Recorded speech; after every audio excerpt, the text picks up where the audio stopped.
Le Seigneur soit avec vous. Évangile de Jésus-Christ selon saint Luc.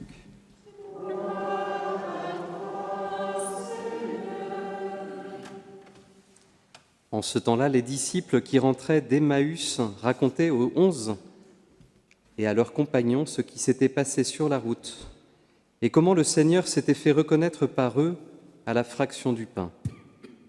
Comme ils en parlaient encore, lui-même fut présent au milieu d'eux et leur dit « La paix soit avec vous ».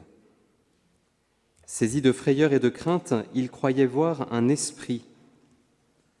Jésus leur dit « Pourquoi êtes-vous bouleversés ? Et pourquoi ces pensées qui surgissent dans votre cœur ? Voyez mes mains et mes pieds, c'est bien moi. Touchez-moi, regardez. Un esprit n'a pas de chair ni d'os, comme vous constatez que j'en ai. » Après cette parole, il leur montra ses mains et ses pieds. Dans leur joie, ils n'osaient pas encore y croire et restaient saisis d'étonnement. Jésus leur dit « Avez-vous ici quelque chose à manger ?» Ils lui présentèrent une part de poisson grillé qu'il prit et mangea devant eux. Puis il leur déclara « Voici les paroles que je vous ai dites quand j'étais encore avec vous. Il faut que s'accomplisse tout ce qui a été écrit à mon sujet dans la loi de Moïse, les prophètes et les psaumes. » Alors il ouvrit leur intelligence à la compréhension des Écritures. Il leur dit « Ainsi est-il écrit que le Christ souffrirait, qu'il ressusciterait d'entre les morts le 3e jour, et que la conversion serait proclamée en son nom pour le pardon des péchés à toutes les nations, en commençant par Jérusalem. À vous d'en être les témoins. » Acclamons la parole de Dieu.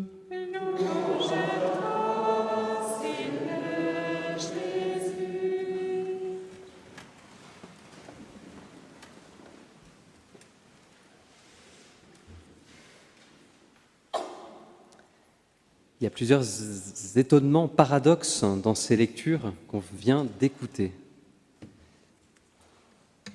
La toute première, peut-être, dans la première lecture, Pierre qui s'adresse aux Juifs et qui leur dit « Vous avez renié Jésus ». Alors que lui-même, en premier, a fait cette expérience. Vous voyez, ce n'est pas un moralisme. Il n'est pas en train de leur faire la morale en disant ce qui va pas. Il est en train de témoigner d'une expérience profonde que lui-même a vécue. Cette expérience que lui-même a renié Jésus-Christ et que le Seigneur lui a donné sa miséricorde et sa paix. Et c'est de cette expérience qu'il veut partager pour que tous nous fassions cette même expérience que dans notre vie, comme lui, comme l'ensemble du peuple dans le Sanhédrin, nous aussi nous avons renié Jésus-Christ. À chaque fois que nous péchons, à chaque fois que nous devons mettre l'amour et que nous ne le mettons pas, nous le renions. Et là s'ouvre une espérance, parce que si la miséricorde a été donnée à Pierre ainsi qu'aux apôtres, eh bien à nous aussi cette miséricorde est donnée. Et voilà que Pierre veut témoigner de ça, de cette folie d'amour de Dieu pour lui et pour tous les hommes. Et c'est ce qui se passe dans cet évangile, parce que certainement, ce qu'il témoigne aux Juifs, eh bien c'est ce qu'il a vécu dans l'évangile qu'on a entendu. Et c'est le deuxième paradoxe qu'on peut soulever.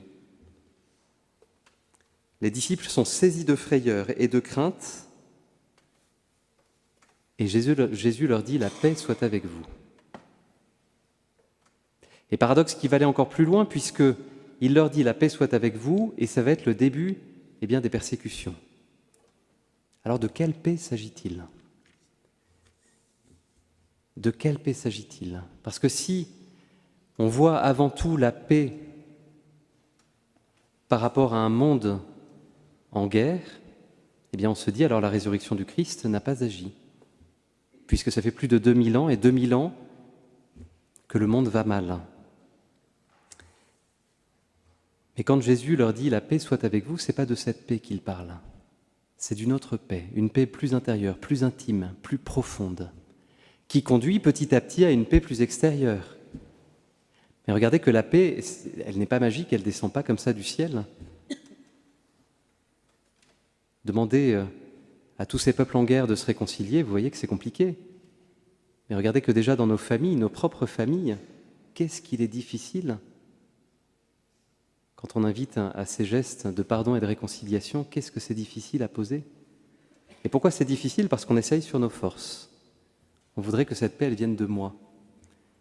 Et ce matin, dans l'Évangile, le Christ nous montre que la paix qu'il veut nous donner, c'est une paix intérieure, qu'elle est un don. Et qu'elle est un don, conséquence du pardon des péchés. Regardez, peut-être que vous avez déjà fait cette expérience, en sortant du confessionnal, de goûter à cette paix du cœur, qui n'a pas encore résolu tous les problèmes extérieurs, mais qui est profondément liée à ce pardon, à cette rémission des péchés que le Seigneur nous donne, et qu'il nous a donné à travers cet événement de la passion, de la mort et de la croix que nous venons de célébrer, que nous continuons de célébrer, puisque dans l'octave, c'est 8 jours qui ne sont comme un seul jour. Tout à l'heure, on l'entendra dans la prière eucharistique, « Aujourd'hui, le Christ est ressuscité ».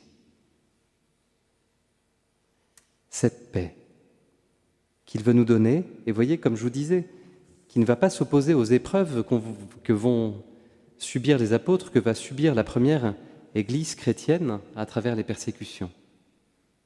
Mais cette paix du cœur qui va leur permettre justement de ne pas défaillir à travers toutes ces contradictions du monde, ces contradictions extérieures. Cette paix qui est donnée par la rémission des péchés, mais comme une espérance ferme et sûre dans la foi. Et c'est comme l'encre du bateau. Une encre, elle ne sert à rien s'il n'y a pas de tempête, parce que le bateau, il ne va pas bouger. Pourquoi est-ce qu'on met une encre? Eh bien, pour que quand la tempête surgit, le bateau ne bouge pas, qu'il reste fixe. Eh bien, la même chose, le Seigneur veut nous offrir cette paix pour que, quels que soient les événements, nous gardions cette assurance du cœur qu'il est mort et ressuscité. Là est notre foi, frères et sœurs. Là est la foi des apôtres, qu'ils nous transmettent, pour que, quelles que soient nos situations, peut-être une maladie, peut-être un événement qu'on ne comprend pas, eh bien qu'on ne perde pas cette paix qui nous est donnée au fond de notre cœur, que nous ayons l'assurance que réellement Jésus-Christ est mort pour nos péchés et qu'il est ressuscité, nous donnant la vie et la vie éternelle. C'est la paix qu'ont les saints au fond de leur cœur. Regardez, tant de persécutions. Je pense à Benoîte, pendant toute cette période janséniste, mais aussi toutes les confrontations qu'elle aura dues, mais pas que nous. Regardez, Bernadette de Lourdes, où la Vierge Marie lui dira « Je ne vous promets pas le bonheur ici-bas, mais au ciel. » Et puis tous les saints, Padre Pio, tous les papes, que de contradictions. Et pourtant, regardez que Jésus, juste avant la Passion, dira à Pierre « Je prie afin que ta foi ne défaille pas. » Ça ne nous empêche pas, vous voyez, d'être pécheurs, mais cette foi, elle nous permet de faire l'expérience de la miséricorde à temps et à contre-temps. Elle nous permet de ne pas douter que cet événement de la mort et de la résurrection est vrai, et que je peux en permanence aller puiser à cette source de la miséricorde pour faire l'expérience de cette paix du cœur, cette paix intérieure qui ne m'ébranlera pas, quelles que soient les circonstances. Et là aussi, regardez les premiers chrétiens dans les premiers siècles, il y a la persécution, et pourtant on nous dit qu'ils rentrent même dans les arènes en chantant la gloire de Dieu. Pourquoi? Parce qu'ils avaient la paix du cœur, parce qu'ils avaient fait l'expérience du pardon des péchés. Et tout à l'heure aussi, on dira après la prière du Notre Père, ne regarde pas nos péchés, mais donne la foi à ton Église. Bon, vous écouterez, j'ai oublié. Mais on parle de la paix, cette paix. Ne regarde pas nos péchés, mais la foi de ton Église. Mes sœurs, aidez-moi. Pour que ta volonté s'accomplisse, donne-lui toujours cette paix et conduis-la vers l'unité. cette paix qui nous est donnée, vous voyez, pour justement témoigner de cet événement de la résurrection. Pour que dans un monde qui ne va pas bien, un monde en guerre, que nous soyons instruments aussi de cette miséricorde. Pour que nous soyons témoins, comme le dit Jésus à ses apôtres à la fin de cet évangile. À vous d'en être les témoins de cette paix. Parce que nous avons tous les mêmes joies, les mêmes épreuves que n'importe qui, mais nous, chrétiens, nous sommes invités à vivre cette Pâque, ce passage, c'est-à-dire à traverser tout ce qui nous fait mourir dans notre vie et manifester cette résurrection, montrer que rien ne peut nous bouleverser, parce qu'on a l'assurance de cette résurrection au fond de notre cœur.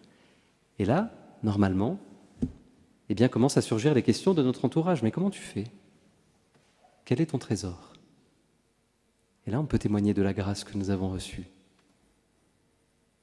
C'est ce que vont faire les apôtres dans la première lecture qu'on a entendue. Alors demandons ce matin cette grâce de recevoir pleinement la paix que Jésus veut nous donner par la foi, dans l'espérance, que nous puissions en toutes circonstances nous accrocher à cet événement de la mort et de la résurrection du Christ qui nous donne cette paix du cœur en faisant les uns les autres l'expérience de la miséricorde pour chacun d'entre nous. Amen.